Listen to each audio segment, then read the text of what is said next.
యోవేలు గ్రంథము 1వ అధ్యాయము. పెతూయేలు కుమారుడైన యోవేలునకు ప్రత్యక్షమైన యెహోవా వాక్కు. పెద్దలారా ఆలకించుడి, దేశపు కాపురస్తులారా మీరందరూ చెవియొగ్గి వినుడి. ఇలాంటి సంగతి మీ దినములలో గాని మీ పితరుల దినములలో గాని జరిగినదా? ఈ సంగతి మీ బిడ్డలకు తెలియజేయుడి. వారు తమ బిడ్డలకును ఆ బిడ్డలు రాబోవు తరము వారికిని తెలియజేయుదురు. గొంగళి పురుగులు విడిచిన దానిని మిడతలు తినివేసియున్నవి, మిడతలు విడిచిన దానిని పసర పురుగులు తినివేసియున్నవి, పసర పురుగులు విడిచిన దానిని చీడ పురుగులు తినివేసియున్నవి.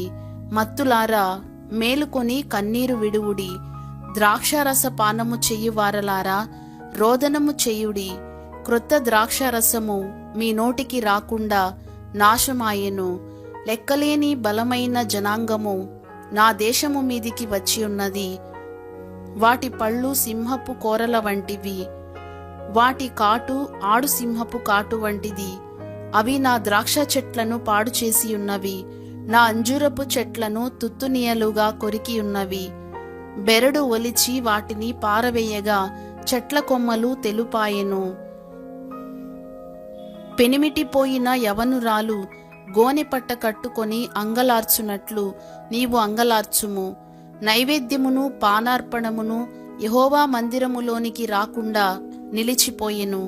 యెహోవాకు పరిచర్య చేయు యాజకులు అంగలార్చుచున్నారు. పొలము పాడైపోయెను, భూమి అంగలార్చుచున్నది, ధాన్యము నశించెను. క్రొత్త ద్రాక్షారసము లేకపోయెను, తైల వృక్షములు వాడిపోయెను, భూమి మీది పైరు చెడిపోయెను. గోధుమ కర్రలను యవల కర్రలను చూచి సేద్యగాండ్లారా సిగ్గునొందుడి. ద్రాక్ష తోట కాపరులారా రోదనము చెయ్యుడి. ద్రాక్ష చెట్లు చెడిపోయెను, అంజురపు చెట్లు వాడిపోయెను, దానిమ్మ చెట్లును ఈత చెట్లును జల్దరు చెట్లును తోట చెట్లన్నీయు వాడిపోయినవి. నరులకు సంతోషమేమియూ లేకపోయెను. యాజకులారా గోనె పట్ట కట్టుకొని అంగలార్చుడి.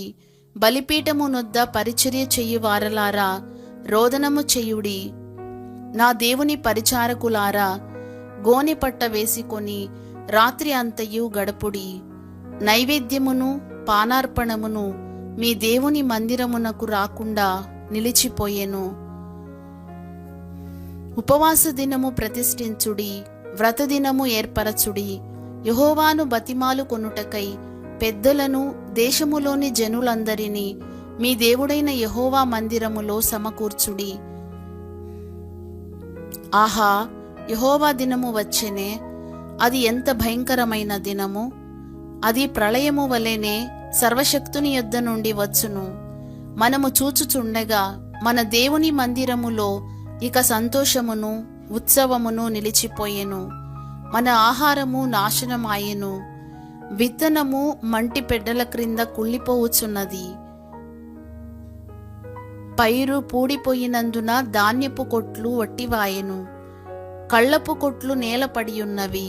మేతలేక పశువులు బహుగా మూలుగుచున్నవి. ఎడ్లు మందలుగా కూడి ఆకలికి అల్లాడుచున్నవి. గొర్రె మందలు చెడిపోవుచున్నవి. అగ్నిచేత అరణ్యములోని మేతస్థలములు కాలిపోయినవి. మంట తోట చెట్లన్నిటినీ కాల్చివేసెను. యెహోవా, నీకే నేను మొర్రపెట్టుచున్నాను. నదులు ఎండిపోవుటయు అగ్నిచేత మేతస్థలములు కాలిపోవుటయు చూచి పశువులను నీకు మొర్రపెట్టుచున్నవి. యోవేలు గ్రంథము 2వ అధ్యాయము. సియోను కొండ మీద బాకా ఊదుడి, నా పరిశుద్ధ పర్వతము మీద హెచ్చరిక నాదము చేయుడి. యెహోవా దినము వచ్చుచున్నదనియు అది సమీపమాయననియు దేశ నివాసులందరూ వణకుదురుగాక. ఆ దినము అంధకారమయముగా ఉండును, మహా అంధకారము కమ్మును. మేఘములను గాఢాంధకారమును ఆ దినమున కమ్మును. పర్వతముల మీద ఉదయకాంతి కనబడునట్లు అవి కనబడుచున్నవి. అవి బలమైన ఒక గొప్ప సమూహము. ఇంతకు ముందు అట్టివి పుట్టలేదు, ఇక మీదట తరతరములకు అట్టివి పుట్టవు. వాటి ముందర అగ్ని మండుచున్నది, వాటి వెనుక మంట కాల్చుచున్నది. అవి రాకమునుపు భూమి ఏదేను వనము వలె ఉండెను. అవి వచ్చిపోయిన తరువాత తప్పించుకొనినదేదియు విడువబడక భూమి ఎడారి వలె పాడాయెను. వాటి రూపములు గుర్రముల రూపముల వంటివి, రౌతుల వలె అవి పరుగెత్తి వచ్చును.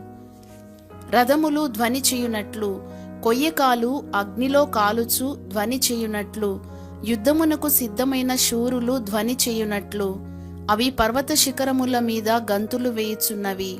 వాటిని చూచి జనములు వేదన నొందును, అందరి ముఖములు తెల్లబారును.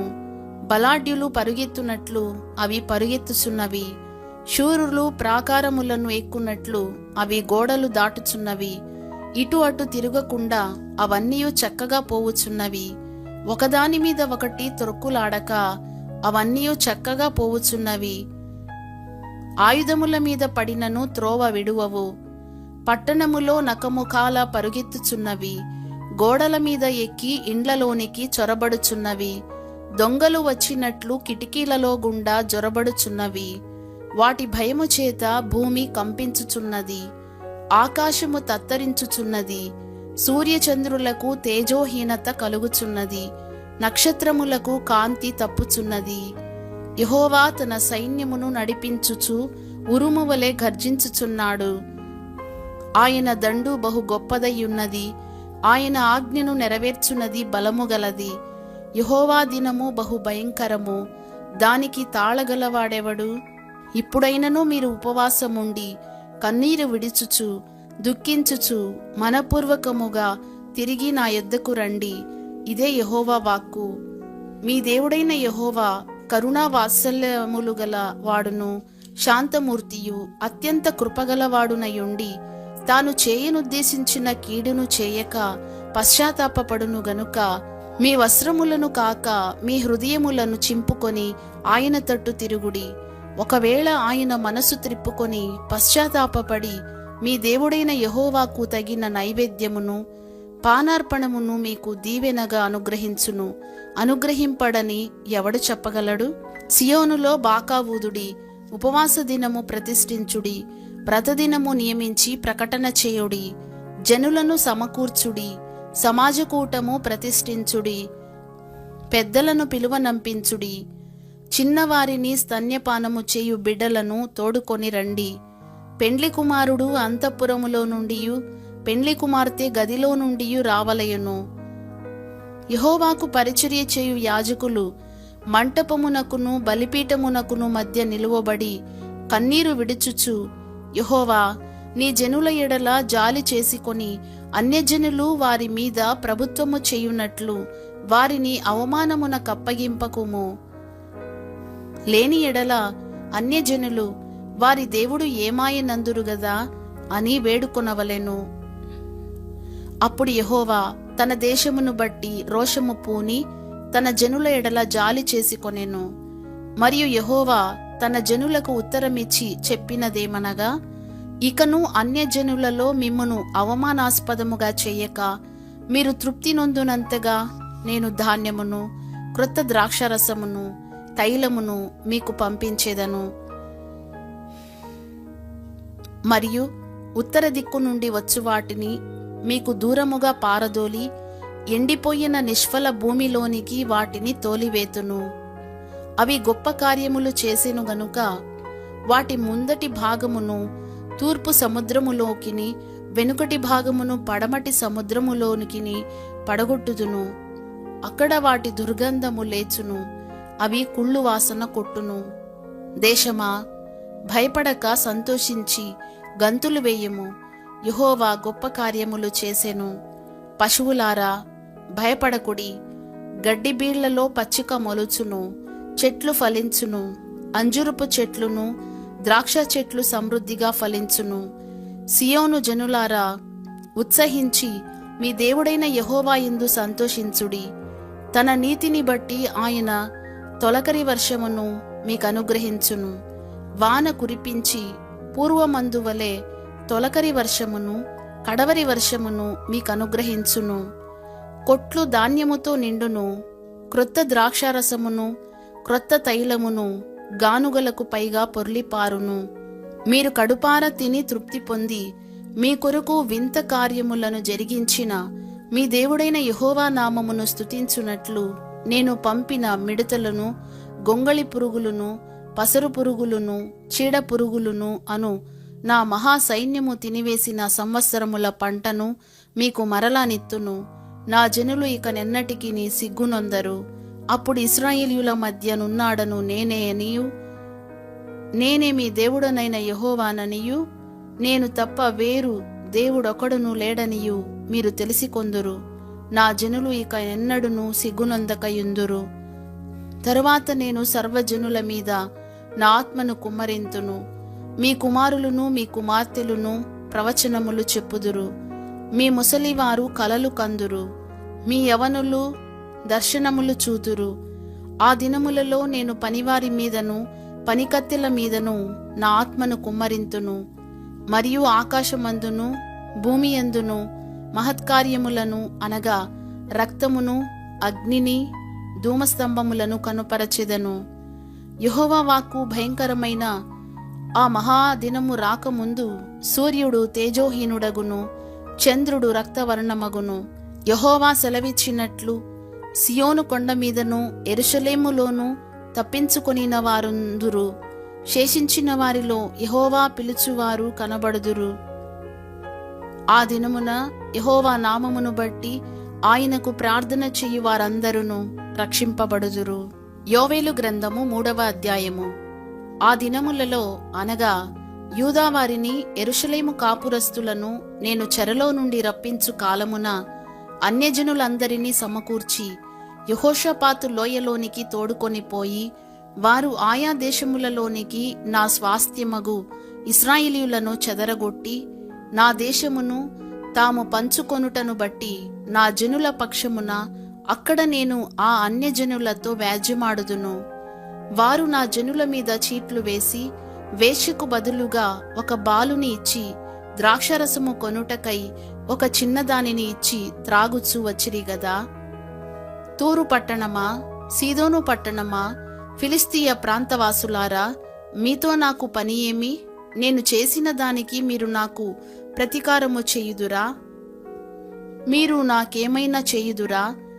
నా వెండిని, నా బంగారమును మీరు పట్టుకొని పోతిరి. నాకు ప్రియమైన మంచి వస్తువులను పట్టుకొని పోయి మీ గుళ్లలో ఉంచుకుంటిరి. యూదావారిని, యెరూషలేము పట్టణపు వారిని తమ సరిహద్దులకు దూరముగా నివసింపజేయుటకై మీరు వారిని గ్రేకీయులకు అమ్మివేసితిరి. మీరు చేసిన దానిని బహు త్వరగా మీ నెత్తి మీదికి రప్పించెదను. ఇదిగో మీరు చేసిన దానిని మీ నెత్తి మీదికి రాజేయుదును. మీరు వారిని అమ్మి పంపివేసిన ఆయా స్థలములలో నుండి నేను వారిని రప్పింతును.